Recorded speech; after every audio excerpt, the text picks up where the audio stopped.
ఉమ్మడి ఆదిలాబాద్ జిల్లాలో వెల్లూరి గ్రామంలో గంగానది ఒడ్డున ఆలయం నిర్మించడానికి తెడ్డు జి. విజయ్ కుమార్ పడ్డ కష్టాలు. గంగానది నీళ్లు వచ్చినా కూడా ఆలయాన్ని ఆపకుండా ఆలయాన్ని నిర్మించడానికి కష్టపడ్డ తెడ్డు జి. విజయ్ కుమార్. ప్రస్తుతం మనము వెల్లూరి గ్రామంలో అయ్యప్ప స్వామి టెంపుల్ అయ్యప్ప స్వామి నిర్వహించిన టెంపుల్ గురించి మనం మాట్లాడదాం. సార్ మీ పేరు చెప్పండి. ఈ అయ్యప్ప ఆలయానికి నిర్మించడానికి ఎంత కష్టపడ్డారు కష్టపడ్డా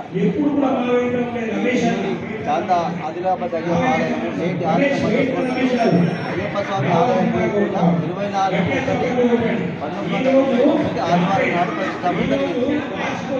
అందరు కలిసి సమయంగా ఆదిలాబాద్ కాంట్రాక్టర్లు మంచి శ్రద్ధావులు బంధువులు అందరు కలిసి మాకు సహకరించింది. ఈరోజు సంతోషంగా ఉన్నాం. అయ్యప్ప దేవాలయం మా అఖిలేష్ గారు కూడా ఎంతో సహాయపడ్డారు. అయ్యప్ప స్వామి విగ్రహ ప్రతిష్టాపన 13/6/2022 అప్పుడు చాలా కష్టమైంది. అవాంతులు ఏర్పడ్డాయి, ఎన్నో ఏర్పడ్డాయి. మమ్మల్ని అరెస్ట్ కూడా వేసింది. ఒకప్పుడు బాగుల ఆనకట్ట బావిది కట్టిన మొత్తం 4 ఫీట్ల బావిది కట్టి 50,000 బాడీ తీసుకొచ్చి అయ్యప్ప కాలనీ తీసుకొచ్చి ఎంతో ప్రతిష్టాత్మకంగా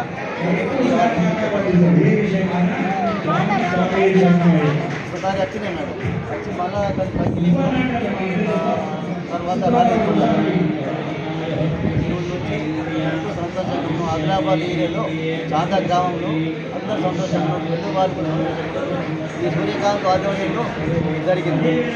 రవీందర్ గారు అందరు కలిసి మమ్మల్ని పైకి తీసుకొచ్చి మా పేరు ప్రతిష్టని వీళ్ళు ఇంత కష్టపడ్డారు, వాళ్ళ పేరు రావాలా అని చెప్పేసి సన్మానగ్రహీతంగా అందరూ సన్మానించడం జరిగింది. ఈరోజు